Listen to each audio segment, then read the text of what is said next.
श्री राम दोस्तों, स्वागत है हमारे चैनल समृद्धि में।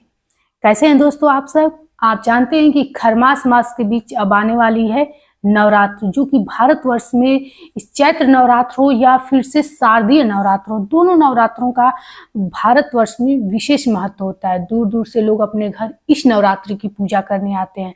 तो इस नवरात्रि के बारे में मैंने एक वीडियो आप लोग को ऑलरेडी डाल रखी है, लेकिन बहुत ऐसे छोटे छोटे आप लोग के बातें आती हैं, प्रश्न आते हैं कि मतलब कि हम ग्रहण लग रहा है तो क्या करें, और बाल धुलें कि नहीं, कौन कौन से ऐसे जरूरी कार्य होते हैं जो प्रथम दिन ही करने पड़ते हैं। तो ये सारी बातें मैं इस वीडियो में आप लोग को बताऊंगी, तो वीडियो को इन तक देखिएगा, क्योंकि ये पूजा जो होती है, बाहर लोग जो लोग रहते हैं वो भी अपने जन्मभूमि पर इसकी पूजा अष्टमी तिथि वाली करने के लिए आते हैं। तो फुल बातें आप लोग को बताऊंगी, छोटी छोटी हर छोटी बातों को मैं तोड़ तोड़ के बताती हूँ, इसलिए वीडियो को स्किप मत कीजिएगा, क्योंकि स्किप करके देखेंगे तो बातें आप लोग को समझ में नहीं आएंगी। तो चलिए वीडियो को स्टार्ट करते हैं। और दोस्तों, यदि हमारी वीडियो आप लोग के लिए उपयोगी होती होगी, लाभकारी होती होगी, आप लोग को अच्छी लगती होगी, तो एक लाइक अवश्य कीजिएगा, क्योंकि आपके लाइक से हमें बहुत प्रेरणा मिलता है और अच्छा भी लगता है कि आप लोग को हर जानकारी देती हूँ। क्योंकि क्या होता है कि बच्चियां जो आज के कम से नए जनरेशन के जो लोग होते हैं, उनको उतनी जानकारी नहीं मिल पाती है, तो शायद वीडियो के माध्यम से आप लोग को जानकारी मिल जाए। और घर गृहस्थी में इस छोटी छोटी बातों को जानना अवश्य जरूरी होता है। तो सबसे पहले मैं आप लोग को ग्रहण के बारे में बात करती हूँ। ग्रहण जो कि 8 अप्रैल को लगने जा रहा है भारत में, तो सूर्य ग्रहण कहा जा रहा है। तो इससे आप लोग बिना संशय किए हुए, मैंने एक आप लोगों को वीडियो में बताया भी था कि ये भारत में दिखाई नहीं देगा। जहां तक आप लोग की बात रह गई सूतक काल की, तो जब ग्रहण लगेगा ही नहीं, तो सूतक काल का प्रभाव कैसे आप पर पड़ सकता है? तो चूंकि मैं आप लोग को हमेशा कहती हूँ कि मेरे बताए गए किसी भी बातों में आप लोग संशय मत कीजिए, फुल ट्रस्ट के साथ आप लोग विश्वास कीजिए, क्योंकि आप लोग को शुद्ध सात्विक जानकारी देना ही मेरा कर्तव्य है। मैं वीडियो भले ही थोड़ा सा आपको देर से देती हूँ, लेकिन हर पंचांग से निकाल करके तिथियों को स्पष्ट करके आप लोग को जानकारी देती हूँ। तो इस बार का जो ग्रहण लग रहा है ये भारत में नहीं दिखाई देगा, इसलिए इसका सूतक काल का भी कोई महत्व नहीं होगा। दूसरी बात, गर्भवती महिलाएं बहुत ज्यादा ग्रहण काल को लेकर के मतलब कि परेशान रहती हैं कि कहीं कुछ दुष्प्रभाव बच्चे पे न पड़ जाए। तो देखिए, मैं भी एक महिला हूं, तो चूंकि आप लोग को बता दूं कि कोई डरने की जरूरत नहीं। जब वो ग्रहण आपके देश में लगेगा ही नहीं, तो फिर उसका प्रभाव आपके बच्चे पर कैसे पड़ेगा। लेकिन फिर भी यदि आपको ऐसा डर, ऐसा कुछ महसूस हो रहा है, तो अपने गांठ में, जैसे साड़ी पहनती हो या सूट पहनती हो, तो अपने दुपट्टा के कोने में या फिर साड़ी के कोने में तुलसी के 11 पत्ते आप लोग पूरे दिन बांधे रहिएगा। बाकी इससे ज़्यादा मैं, और भी जो सूतक काल के या फिर से ग्रहण के नियम होते हैं, वो अगर आप लोग को लगता होगा कि नहीं हमें वही करनी चाहिए तो कर लीजिएगा, लेकिन मैं 100% आप लोग को गारंटी देती हूँ कि ऐसा कुछ नहीं है। ग्रहण जहाँ लग रहा है वहीं उसकी छाया पड़ेगी, वहीं उसके सूतक काल का मान्य भी हो गया। दूसरी बात कि जैसे आप लोग कुछ लोगों ने पूछा है कि मतलब कि नवरात्र के दौरान हम बाल तो धुल ही सकते हैं। देखिए, धुल सकती हैं, लेकिन 9 दिनों का अगर नवरात्र रहती हैं तो इसमें बाल नहीं धुला जाता है, तेल नहीं लगाया जाता है, साबुन शैम्पू नहीं लगाया जाता है। ये सब चीजें निषिद्ध होती हैं। पृथ्वी पर शयन किया जाता है। ये सब जितना शुद्ध सात्विक रह करके आप लोग किसी भी व्रत को पूर्ण करेंगी, उतना आप लोग अगर व्रत न भी करें और शुद्ध सात्विक बस निषिद्ध कार्यों को अगर छोड़ दें, तो आप लोग को पूजा का फल मिलेगा। लेकिन यदि 9 दिनों का उपवास, इतना बड़ा आप लोग उपवास रहते हैं, तो ये कार्य अवश्य कीजिए। पूरे शुद्ध सात्विक रह करके रविवार के दिन ही आप लोग लहसुन प्याज का त्याग करके नॉनवेज वगैरह खाती होंगी, तो पूरा अपना घर अच्छे से साफ सुथरा, किचन, रसोई सब कुछ कर लीजिएगा, क्योंकि घर में किसी भी प्रकार की गंदगी नहीं रहनी चाहिए। माता को बुला रही हैं, और देखिए नॉर्मल पूजा भी करती होंगी, तो आप लोग दोनों टाइम थपड़ी जो ताली होती है ना, बजा बजा करके दोनों टाइम आरती अवश्य कीजिएगा। चूंकि मैं बातों को थोड़ा इधर उधर आप लोग से बता देती हूँ, क्योंकि मैं सोचती हूँ कि किसी भी प्रकार से आप लोग को फुल जानकारी देना ही मेरा कर्तव्य है। दूसरी चीज कि प्रथम दिन आप लोग को क्या क्या करना चाहिए सुबह उठते ही। देखिए, माता का आप लोग माता को बुला रही हैं, इसलिए उनके स्वागत के लिए सबसे पहले तो अपने चौखट, जो मेन डोर होता है, उसकी खूब अच्छे से साफ सफाई कर दीजिएगा। क्योंकि आप लोग अगर गांव से होंगी या फिर शहर से भी होंगी तो इतना, यूपी बिहार से होंगी तो जानती होंगी कि अष्टमी तिथि को कितनी ज़्यादा साफ सफाई घर के कोने कोने की करके माता को बुलाया जाता है, रात में जो पूजा की जाती है। लेकिन प्रथम दिन ही आप लोग अपने मेन चौखट की पूरी विधिवत सफाई कर लीजिएगा। दरवाजे से यदि चर चर की आवाज़ आती हो तो इसमें सरसों का तेल डाल करके या फिर से किसी मशीन का तेल हो तो डाल करके इन सब चीज़ों को ठीक कर लीजिएगा। और अपने हथेली में हल्दी लगा करके और गंगा जल दोनों तरफ अपनी छाप मार दीजिएगा। ये माता के स्वागत के लिए अत्यंत आवश्यक है। घर में आप किस प्रकार से पूजा पाठ कर रहे हैं नहीं कर रहे हैं ये मैं नहीं जानती, लेकिन मेन दरवाजे पे ये चीज़ करना बहुत ज़्यादा जरूरी होता है। इससे आपके पितृ भी प्रसन्न होते हैं, पितृ भी हमारे ऊपर ही रहते हैं। इससे उनको अच्छा लगता है कि हमारे घर में मतलब जो भी आगे की बहू बेटियां हैं वो मतलब अच्छे से सब कार्यभार घर का कर रही हैं। इससे पितरों की प्रसन्नता मिलती है। पितरों का जैसे पितरों के लिए दान तर्पण किया जाता है तो उनका आशीर्वाद ही मिलता है।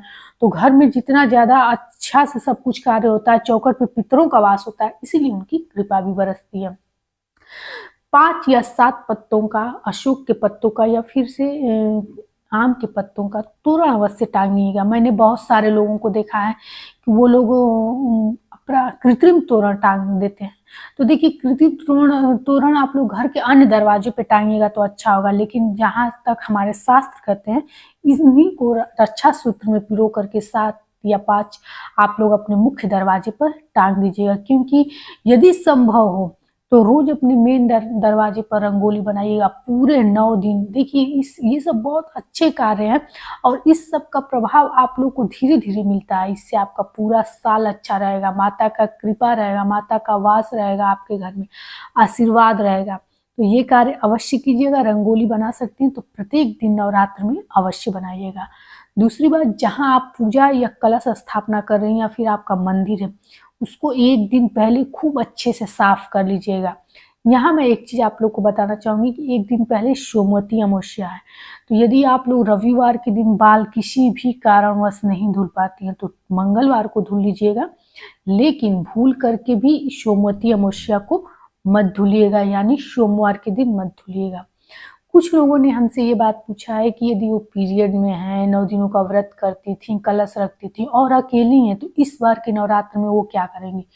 देखिए, सबसे बड़ा चीज होता है कि वो भी चीज प्रकृति की ही देन है, भगवान का ही देन है। तो यदि ऐसी स्थिति है, घर में कोई नहीं है आपके कलश स्थापित करने वाला या पूजा पाठ करने वाला, तो वो चीज आप छोड़ दीजिएगा।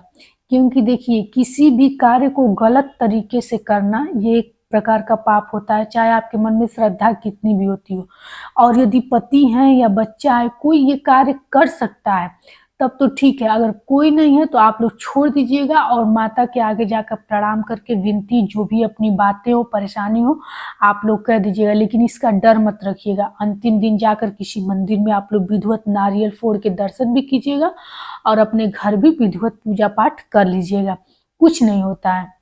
दूसरी चीज यहाँ महिलाओं को मैं बताना चाहूंगी कि अपने घर में प्रथम दिन पूरे घर में हल्दी और गंगा जल अवश्य छिड़किएगा। इससे क्या होगा कि आपके घर में यदि किसी कारणवश विवाह शादी नहीं हो रहा होगा तो शुभता का यह प्रतीक है हल्दी गंगा जल। और मैं तो कहूंगी कि आप पूरे 9 दिन सुबह उठ करके ये कार्य कीजिएगा। इससे आपके घर की जो भी नकारात्मक शक्तियां रहेंगी खत्म होंगी और सकारात्मक प्रभाव इसका जीवन पे आपके पड़ेगा। ये छोटे छोटे काम है जो 9 दिनों आप लोग को रेगुलर करना चाहिए। दूसरी चीज, आप अपने किचन की विधिवत सफाई कर लीजिएगा। मतलब विधिवत मतलब कि कोने कोने साफ कर लीजिएगा। व्रत यदि रहती होंगी तो कोई भी त्रुटि आप लोग उसमें मत कीजिएगा। और अपने घर में दोनों टाइम पूजा पाठ करते समय आरती में पूरे लोग सम्मिलित होइएगा और ताली बजा बजा के जोर से आप जब कपूर जलाइएगा तो उसमें 2 लौंग डाल करके, और ये लौंग जब आरती समाप्त हो जाए तो पूरे घर में अवश्य घुमाइएगा। अभी मैं छोटी छोटी आप लोगों को बातें बता देती हूँ जिस चीज़ की आप लोग तैयारी अवश्य कर लीजिएगा। एक बात और यहाँ बताना चाहूंगी कि 9 दिनों के नवरात्र में आप लोग को निषिद्ध पूजा पाठ से ज़्यादा निषिद्ध कार्यों का त्याग करना रहता है। तो नई चीज़ें तो जैसे मैं बता रही हूँ कि बर्तन हो, साड़ी, कपड़े हो या फिर श्रृंगार की सुहाग की वस्तुएं जो अपने पहनने के लिए होता है, ये चीज़ ना इस्तेमाल कीजिएगा, ना खरीदिएगा। माता को चढ़ाने के लिए खरीदा जाता है, तो आप लोग माता को चढ़ाने के लिए अगर कोशिश करेंगे पहले खरीदने, अन्यथा अगर नवरात्र के मध्य खरीद रहेंगे तो पूरे सावधानी से खरीद करके अपने घर लाइएगा। क्योंकि ये 9 दिनों का नवरात्र इसमें काफ़ी ज़्यादा जादू टोने टोटके होते हैं, तो इसलिए बच्चों को थोड़ा बाहर जाने से बचाइएगा। और दूसरी चीज़, खुद भी बचा के रहा जाता है, बाल वगैरह खोल करके नहीं रहा जाता है। और एक चीज़ यहाँ बताना चाहूँगी कि रास्ते पर या तिराहे पर चला जाता है तो देख करके चला जाता है, क्योंकि बहुत सारे ऐसे लोग ऐसे समाज में होते हैं जो कि तिराहे पे चौराहे पे ऐसे कुछ करके अपने घर का दुख दरिद्रता भगाने के लिए लोग कर देते हैं। तो बचा के आप लोग रहिएगा, क्योंकि ये चीज़ अपनी विपदाएं लोग दूसरे पर डाल देते हैं। तो 9 दिनों के नवरात्र में ऐसे कई ज़्यादा सिद्धियाँ प्राप्त करने के लिए लोग ऐसे छोटे मोटे टोटके करते रहते हैं, तो आप लोग इन सब चीज़ों से बच के रहिएगा। दूसरी चीज़ ये बताना चाहूँगी कि आप लोग अपने घर की विधिवत सफाई पहले कर लीजिएगा, क्योंकि साफ सफाई घर में माता के लिए बहुत ज़रूरी है, गंदगी ना रहे। और दूसरी चीज़, घर में इस 9 दिन क्लेश एकदम मत कीजिएगा। और जैसे महिलाएं होती हैं, बच्चे बहुत ज़्यादा परेशान करते हैं, तो दाँत पे दाँत पीस करके रगड़ करके बहुत ज़्यादा चिल्लाती हैं, बोलती हैं, तो ये सब कार्य बिल्कुल मत कीजिएगा। व्रत रहती हूँ नहीं रहती हूँ ये मायने नहीं रखता है, दिन में सोइएगा मत, क्योंकि नवरात्र के मध्य कहा जाता है कि दिन में सोने वालों लोगों के, महिलाओं के घर दरिद्रता का वास होता है। तो 9 दिन के नवरात्र में आप लोग बिल्कुल सोइएगा मत, भले ही 9 दिन का आप लोग व्रत नहीं रहती हैं। दूसरी चीज, यदि थोड़ी भी संभव हो तो शाम के समय आप लोग 2 या 5 माता का गीत गा करके ही अपना खाना बनाना या फिर भोग प्रसाद जो भी आप लोग खाती हो बनाती हो व्रत रहती हो तो शुरू कीजिएगा। क्योंकि संध्या काल का दीपक जलाने के बाद माता का 2 या 5 गीत जिस घर में होता है, कहा जाता है कि उस घर में माता का अस्थाई वास हो जाता है। तो ये कार्य अवश्य कीजिएगा। यदि आप लोग बिना व्रत के अखंड दीपक जलाना चाहती हैं तो कोई बात नहीं, प्रथम दिन से आप लोग 9वें दिन तक तिल का दिया जला सकती हैं। ये हमसे एक लोगों ने पूछा था, ये इसलिए मैं वीडियो के माध्यम से उनको बता देना चाहती हूँ। दूसरी चीज, आप लोग प्रथम 9 अप्रैल को प्रथम दिन का व्रत रहना और 16 अप्रैल को अष्टमी तिथि का, जो लोग 2 दिनों का व्रत रहते हैं, और जो लोग 9 दिनों का रहेंगे वो 10वीं तिथि 17 अप्रैल को उनका 10वीं तिथि होगा। तो आशा करती हूँ कि हमारी जानकारी आप लोग को अच्छी लगती होगी। ऐसी और छोटी छोटी बातें आप लोग को नवरात्र के बारे में बताऊंगी, तो फुल वीडियो मिलती रहे आप लोग को, समृद्धि की शुद्ध सात्विक जानकारी आप लोग को मिलती रहे। तो चैनल को सब्सक्राइब कीजिए, फिर मिलेंगे एक ऐसी नई जानकारी के साथ। तब तक के लिए जय श्री राम।